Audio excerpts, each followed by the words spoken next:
This is Sal for Drunk Nerd Sober Nerd, and this is the final part of our 5-part series. Every comic book movie ever. Oh. If you haven't watched the previous parts, please do so, or this accomplishment will be empty and shallow, and no one will respect you, like some sort of trash animal. This is your final warning. Spoilers for everything. The top 32 films on the list await you. If you thought you disagreed with me before, here's where things are bound to get real ugly.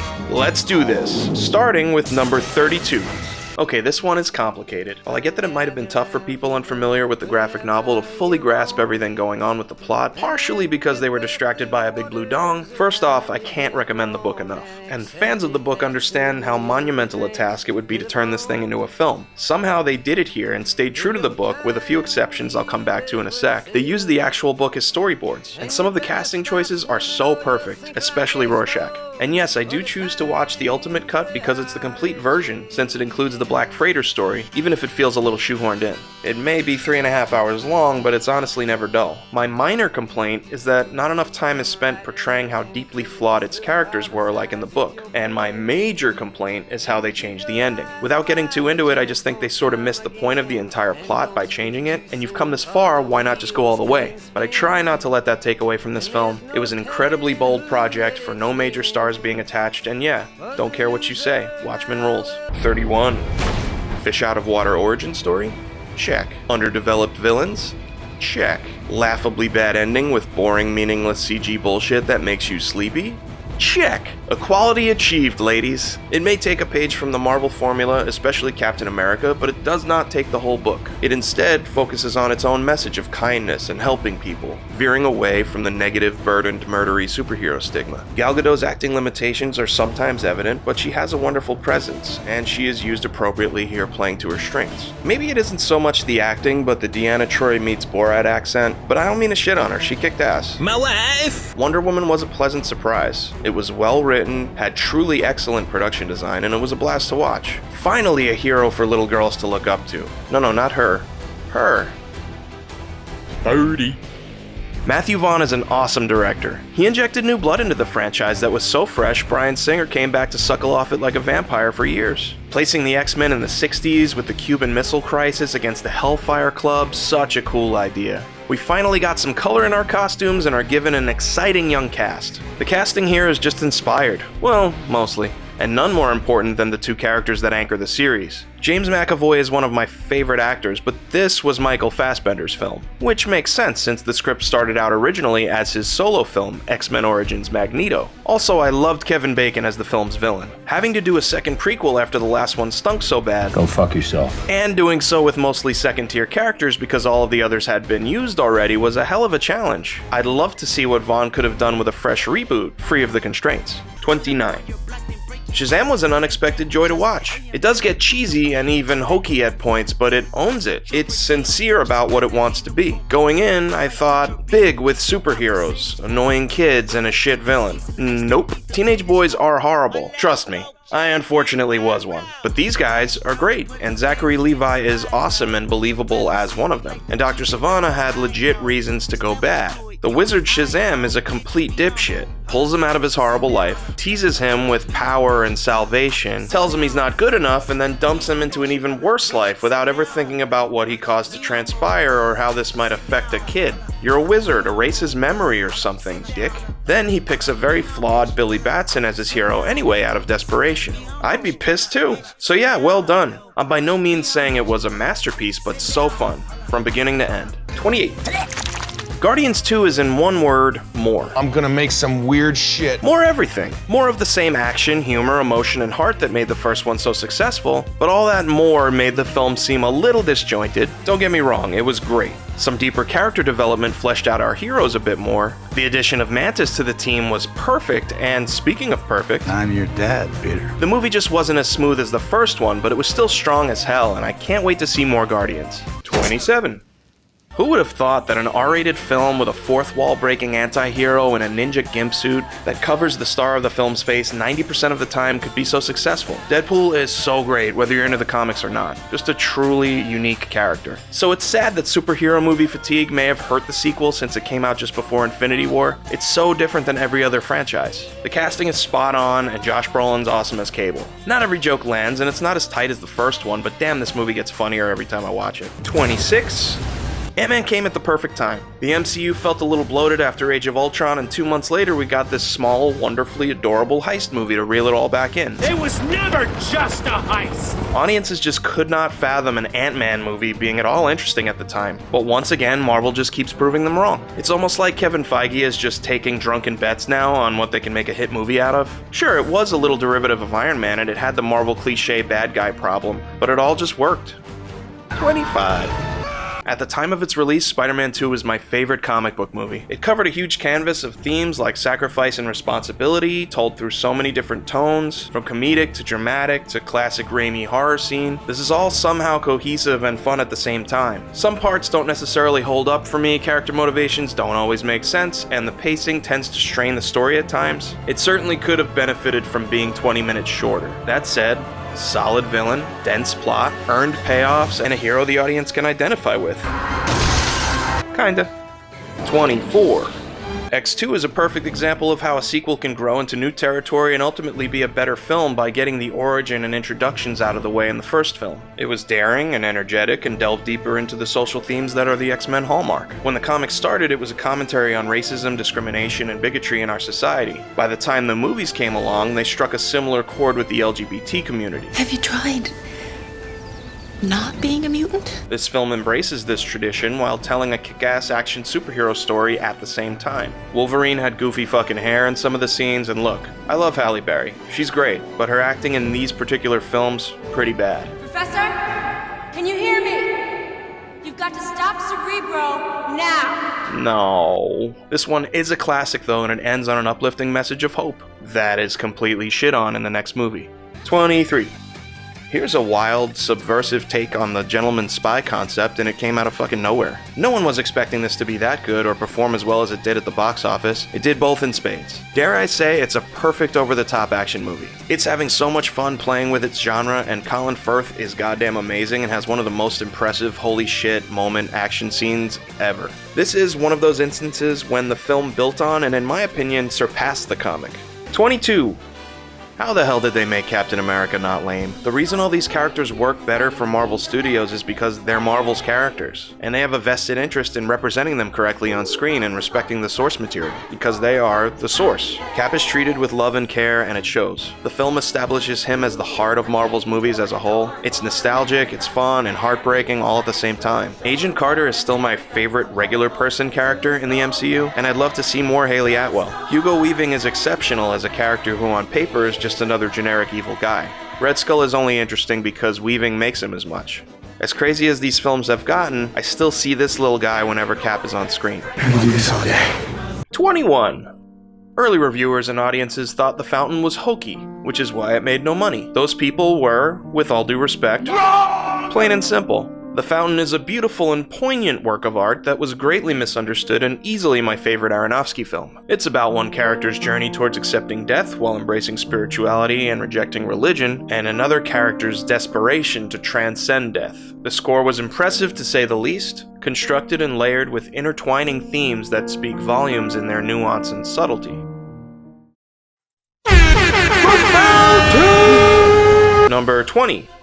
The comic book movie origin story has been done so many times, and it's getting difficult to keep fresh. But if Marvel keeps entrusting them to young visionary filmmakers like Ryan Coogler, yeah, we can keep doing this for a while. This never gets old. Coogler's attention to detail and fleshing out a culture and sense of history made for an engrossing experience. We're also finally getting great villains in these movies. The best villains always have reasons for their actions, and while Andy Serkis gives an excellent performance, Michael B. Jordan's Killmonger was the hero of his own story. Sure, he fell into the evil version of the good guy trope, but there was more to him than that. He was legitimately wronged, and we feel for him when it's all said and done. There's humor too, but it doesn't get too jokey at inappropriate times like other Marvel films. Chadwick Boseman is a powerful, regal presence for the lead role. I can't imagine Black Panther being cast with some of the names that have been considered past and present. My only complaint is the cartoony-looking CG fight scenes. The animation feels dated, like watching the early 2000s Spider-Man movies. Not really completed with the same polish the rest of the film exuded. 19. We are Sex Bob, and we're here to make you think about death and get sad and stuff. Scott Pilgrim is a cinematic accomplishment. Wow.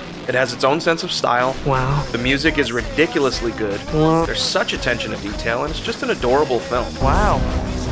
Edgar Wright is a master of setting a tone through transitions and graphics, and he somehow even makes Michael Cera look badass for a minute there. Cera's performance is great, by the way, as are the rest of the cast. He's a bit of a passive protagonist, things sort of just happen to him, at least until the end, but this thing is so entertaining, it just doesn't matter. Whenever I watch Scott Pilgrim, I have to fight the urge to watch it again. 18. V for Vendetta has aged very well. Maybe because I'm older and appreciate its message more now. I liked it back in 2005, but in a lukewarm kind of way, and now I love it. It's rich, it's satisfying, and develops its characters in profound ways. The ending is moving and bookends the beginning beautifully. It may have veered away from the graphic novel quite a bit, but it made its own way. Hugo Weaving is spectacular, and Natalie Portman does some of the best work of her career. There are a few moments where she loses me, I must have been out of my mind. but I chalk that up to an inexperienced director. She shines for most of it. Same goes for the writing. There are times when the script feels like it was redundant and written by someone like me. Things were very chaotic back then. Right now we don't have the problems we had back then. But then the other 90% of the film is pure poetry. 17. The fact that this film started bigger and better things makes it super important, but it's still a great movie in and of itself. It goes without saying that Robert Downey Jr. as Tony Stark is the best casting choice in anything ever. Ugh. Let's see, what else? Jeff Bridges goes completely insane for no reason. That was weird. Cool actor, lame villain. All in all though, this is one of the first comic book movies to do just about everything right. The character was nailed, effects, nailed, vibe, totally nailed. 16. They took the older X-Men movies and the newer X-Men movies and smushed them all together into an epic time travel story. It's not much like the classic Days of Future Past comic storyline, but it still came together beautifully. The combination of Fox Studios and multiple directors have made a mess of the X-Men universe, but Singer does a great job of tidying it all up. Pick all that shit up. First Class was very much Fassbender's film, and this one truly belongs to McAvoy. His performance is outstanding, and every scene Quicksilver is in is an absolute joy. Like many others, I saw a picture of this Quicksilver before the movie came out, and I thought, this is gonna be horrible. I was wrong. He's the highlight of the film. This plot has holes, but it never gets too convoluted or confusing. It's Terminator 2 with X-Men, both in plot and tone. I'd say this is the most ambitious film on this list, that is until Infinity War came along. 15. Finally, the foul stink of those bad Batman films had been washed away. I'd argue that Batman Begins has perfect story structure, propelling everything forward while exploring its theme. The theme in this one being fear. The first two acts are a grand yet personal, character-driven, and detailed origin story. They make us invested in Bruce Wayne, and this is important because it's before we get into the Batman stuff. The second two acts have him overcoming his many conflicts, having built on the foundation of the first half. Nolan never treats this character like a comic book hero, and he asks the same of his audience. He instead chose to do a deconstruction of the superhero genre and builds a world and a philosophy in which Batman can realistically exist. And he backs all that up with a ridiculously good cast. This movie is timeless. 14. This is crazy. A Korean film about a French graphic novel starring mostly American and English actors. If you haven't seen Snowpiercer, I implore you to do so. It's a fresh and inspired premise that we haven't seen before, which is rare these days. But it goes much deeper than simply a new take on sci-fi. A story about the last remains of the human race living on a huge train due to a self-imposed ice age is a commentary on human nature and mirrors our own social structure and how the middle of the train is unwittingly used to oppress the poor in the back of the train. The use of color and the techniques used to tell the story is especially effective in such an enclosed space. Not to mention the stellar performances by the cast, most notably Chris Evans. He appears in a ton of films on this list, but Snowpiercer is by far his greatest performance on it. Also, I'm not going to get into it here, but after you watch Snowpiercer, please look up Snowpiercer Willy Wonka on YouTube. It's fascinating. 13. This film could have sucked in so many different ways, and that is painfully evident when trying to watch films that tried to recreate it. Not a great plan. This somehow captured the spirit of each character from their solo films leading up to it, while having a larger story arc for the team itself as a whole. There's tons of dialogue, a lot of people in rooms talking, but it never feels boring. The dialogue instead builds up the payoff of these characters coming together to work as a team. It was everything we hoped it would be and more. This also marked the first time Hulk was done perfectly. Going into it, I expected him to be the weird out-of-place part of an otherwise solid blockbuster, and he ended up being the highlight. 12. Okay, I know this is the one I'm gonna get the most heat for. Let me first say, I have the same complaints you do, but I've come to appreciate this movie more over the years. And when viewing this through the lens of comparing it to 159 other comic book movies, I see it in a different light. It's the most epic and visceral of its trilogy, as well as the most ambitious. Goyer! If you just let go of your expectations and Batman prerequisites, you will find a unique and emotional film about class warfare, and a character study of Bruce Wayne that steadily builds its pacing as the film escalates. Dickens fans may recognize it as a modern retelling of A Tale of Two Cities. Bane is simply terrifying every time he's on screen and is a distinctly imposing and menacing villain, and I was not expecting to love Anne Hathaway's Catwoman as much as I did. She really brought something new to that character. Look, I get what everyone has to say about this film. I really do agree. But god damn, this is a hell of an ending to an epic trilogy. And its ending kind of mirrors the Adam West Batman film if you think about it. 11. My first thought after seeing Endgame was, this is the best thing I have ever seen. It was certainly rewarding. Maybe the most rewarding movie I've ever seen, but best movie? No, not if you view it in the traditional sense. It's not exactly a self-contained, structured story. The best movies on this list are like meals. Endgame is like the best dessert you could ever imagine.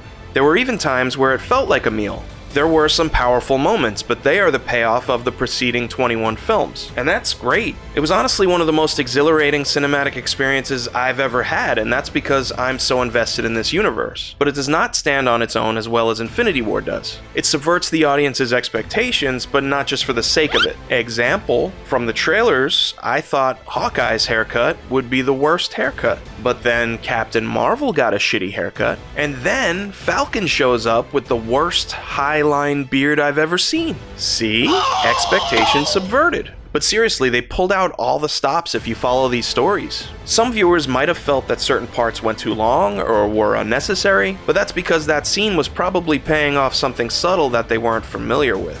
They put in Jarvis from the Agent Carter TV show, for crying out loud. They threw the kid from Iron Man 3 in there. You know, all this talk of meals and desserts reminds me of what Stark's daughter says to Jon Favreau at the end. She says, I want an American cheeseburger. Yeah, full circle. Best dessert ever. 10. Civil War nails so much. The Russo brothers really are masters at their craft. A solid but low-key villain, a powerful central conflict for our main characters, balancing out a fight that has 12 of our heroes battling each other, and during all that, seamlessly introducing Black Panther and Spider-Man, who, by the way, was handled beautifully. Black Panther wasn't explored too much, they gave us just enough to want more from his solo film. And it was just a relief to see this Spider-Man on screen for the first time. He was so funny. It was classic Spider-Man not shutting up during a serious fight, and it really helped lighten the mood. Speaking of Spider-Man, I guess Tony Stark built a parachute into his suit, but didn't do the same for his other friend that actually flies. Oops. Stark interacting with Ant-Man and Black Panther fighting Captain America, it was fucking bananas. It is kinda dumb that the government gets on the Avengers for damaging places during their fights when they're the ones that tried to launch a nuke at New York City. There's a few of these bad plot points in this. Only one other thing really bothers me about this film, and that's the dull, flat color grading. Look, I know there's a realistic look that they go for with these films, and I'm no coloring expert, but it seems to me that with a shot like this, you can just do that. And it's a far more dynamic shot, but hey, minor complaint. Number 9. Giving control of Spider-Man back to Marvel was really the best thing for him. They didn't do the usual origin thing, nor did they do the usual Marvel thing. Back to formula. They made an endearing, sweet high school movie in the spirit of John Hughes. It's charming as fuck, and not a single scene of Spidey swinging in Manhattan, just swinging around Queens. That's crazy. Tom Holland's Peter Parker is legitimately funny and finally feels like he should. He's a kid dealing with high school things on top of his crime-fighting stuff. And this time, he's not a grown-ass man playing a kid. I'm a boy. I mean, I'm a man. The only thing missing is that his main motivation isn't the Uncle Ben responsibility thing. This was just too overdone in the previous film, so they had to change it. So his main motivation now is basically impressing his new father figure, Tony Stark, and being worthy of his suit and power. Sure, it's not traditional Spider-Man in that way, but it was an inevitable change and handled really well. Michael Keaton made a spectacular villain, and that car ride scene was so creepy and memorable. Number 8.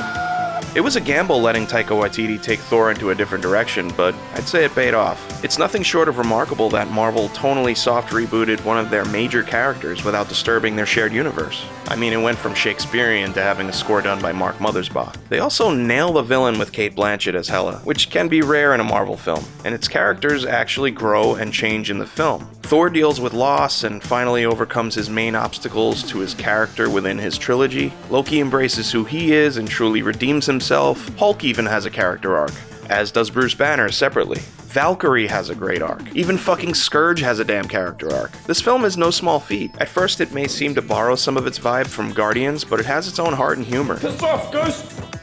It's a fun spectacle with a soul and a blast to watch, and Jeff Goldblum. Marvel's just unstoppable at this point. Jeff Goldblum. Number 7.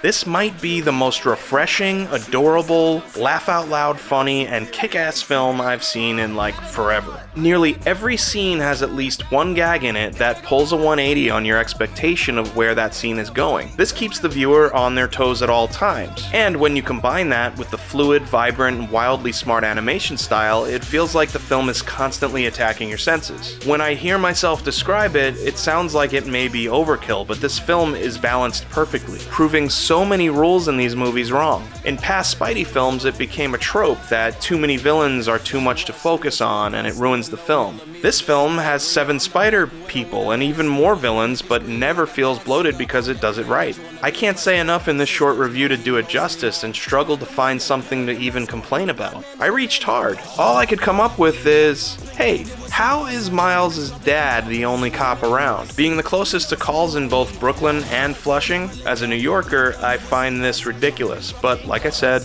reaching. Number 6. Deadpool is not only the funniest movie on this list, but I'm gonna go as far as to say it's the perfect date movie. I mean, think about it. It's hilariously funny, it had me laughing through almost the entire thing. It's a great action movie, and it's a top-notch romantic as fuck love story. Ryan Reynolds got the character down perfectly this time. Colossus was impeccable. How about a comic-perfect X-Men costume, finally? And I don't think enough is said about the fact that this is the first time a film just straight up did the white eyes comic book mask thing, and it looked totally reasonable on screen and even expressive. So does this mean we can do this now? Like with Wolverine and Batman and shit? This one doesn't really count. Number 5. Finally, Marvel has achieved full Hunky Chris triad. DC has only one Hunky Chris. Who could have ever imagined a huge blockbuster success coming out of Guardians of the Galaxy? And who would have bet that a movie that starred a talking raccoon, a tree, and a pro wrestler would make more money and praise than a Justice League movie? And that Glenn Close would be in it. It's pure unbridled madness. The universe that James Gunn built feels so lived in and fleshed out, and as far as ensemble team films go, this is basically a perfect film structurally. Also, Drax is the funniest character in the entire MCU, hands down. Number 4. The first Cap film made him likable. The first Avengers film made him plausible in the modern world. Winter Soldier, however, made him utterly badass. Like, he went from, okay, believable, to maybe my favorite character? I mean, a spy action thriller with Robert Redford? It proves you don't need a fan-favorite character like Batman or Wolverine. You need good writing and talent, both in front of and behind the camera. Then you can make a character into a fan favorite. It also proves that if you want to catch an Avengers weapon, you will need some really heavy eyeshadow. This film is masterfully directed. Its focused, tight, handheld action scenes are edge-of-your-seat exciting. Dude lands on his head here. Ow! It feels like part Born Identity and part 3 Days of the Condor and part The French Connection. Number 3.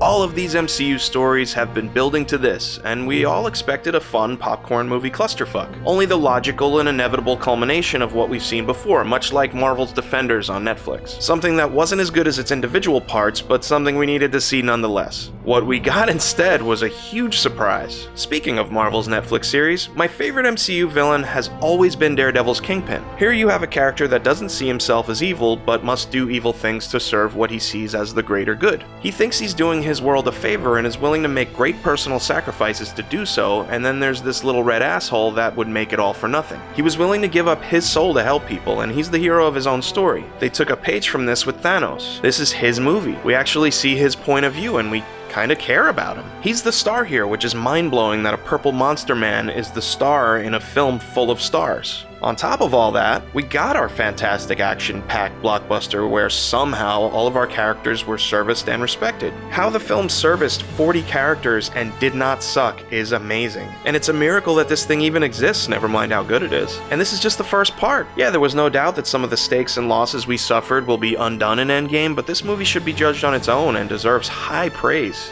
Number 2. Wolverine is supposed to be a 5'3" stocky ball of hair and anger. Hugh Jackman will never be that. He's a leading man, and his Wolverine always reflected that. In the movies, Wolverine became a witty, charismatic at times, funny at times, leader type. And that's okay, because Hugh Jackman did it so well. Not always, but he was never too snobby for the role. He never grew out of it. Instead, he allowed himself to grow into it. And Logan is the perfect culmination of that. This film is just beautiful in every way. It's a simple, violent, and moving road movie / western. A little girl, a very old man, and I guess an even older old man on the road. Both Patrick Stewart and Hugh Jackman give Oscar-worthy performances. Stewart allows himself to be portrayed as helpless and sad and real. His vulnerability feels so powerful and familiar to anyone with experience with someone suffering from Alzheimer's. And I have never felt a character's fatigue and anguish come across in a film like it does with Jackman here. There are times when you just feel exhausted for him at how broken down he seems. The weight of his 200-year life is just kicking his ass, and it's just heartbreaking. And Daphne Keane is just wonderful in this part. I would never have been able to imagine a child actor being more perfect in her role. James Mangold made a masterpiece with Logan, and it shouldn't even be thought of as a comic book movie, but instead as classic cinema. Hugh Jackman could have stopped playing this part years ago after Origins didn't go as planned, but he was determined to do right by fans. My only wish was that we got to see him in the full costume. Whoever does the role next is gonna do the damn costume. But after 9 films and 17 years playing Logan, it doesn't matter that Jackman was never a comic perfect Wolverine, because after this film, he will always be our Wolverine. And number 1. Okay, this may have been an obvious choice for number 1, but I really went back and forth with Logan and I gave it a lot of thought. It was super close. That film was a character masterpiece, and this one is a thematic masterpiece. But there's not really much I can say about The Dark Knight at this point that hasn't been said ad nauseum. Yes, Heath Ledger's performance is legendary, we could talk about this all day. And no, this is not your quintessential comic Batman story at all. But instead, I'm going to take this opportunity to analyze Christopher Nolan's style of filmmaking. Let's say making a film is like building a house of cards. It's a balancing act to get it to stand up properly, right? And there are tried and true methods and standards to doing this. While comic books are generally an 8-act structure, translating them to film means shaving them down to a typical 3 to 5-act structure. Then we have things like character arcs, motivations, conflicts, overcoming them, earning resolutions. These are the things that generally make up the foundation to getting your film to stand up, so to speak. And if any of these parts are missing, it usually means this. Christopher Nolan is more interested in challenging himself to build the house differently while still having it stand up to the gravity we put on it as viewers. This is even more evident as he matures as a filmmaker in a film like Dunkirk, with no protagonists or character arcs, but somehow the house still stands up. The Dark Knight, to a lesser degree, achieves this as well. Our protagonists' arcs don't resolve, and our antagonist has no arc whatsoever. The Joker is a force of nature, tearing through the film and causing the negative changes in our other characters by exploiting their weaknesses and applying pressure. If films are structures, some being houses, buildings, or mansions, etc., and filmmakers are their architects, then Nolan is like a Frank Lloyd Wright, challenging himself to tell a story while redefining the audience's idea of what that even means. Okay, so now I'll just say it. Heath Ledger's performance as the Joker is the best performance in film by any actor ever. Okay, there you go. But seriously, I'm not eloquent enough to convey the excitement I felt at the IMAX premiere of this film, or the gravity you feel as its pacing builds with every scene. Just go watch it. Yeah, go now. And we are done! If you joined us for this entire series, thank you. You are a true champion. This mess took over a year to make, but it was a blast, and I hope it was at least half as fun to watch. So I did the math, I ran the numbers, and the chances of you 100% agreeing with everything in my ranking is 1 in this many. But just remember that this ranking is not a matter of opinion, it's the factual ranking now. So if you disagree, you're wrong. So I guess I'll await your hate mail in the comments below. If you liked this series, please share it with your jerk friends. Also, please like and subscribe so I am empowered to create more content like it in the future. After a long vacation. Again, thank you for watching. I made this purely because I thought it would be fun, and I encourage everyone out there to do the same with the things that they think are fun. Hopefully it doesn't take a year of your life away and shun away all of your loved ones. And make you gain 20 pounds. But create, create, create. That's my message. Bye-bye.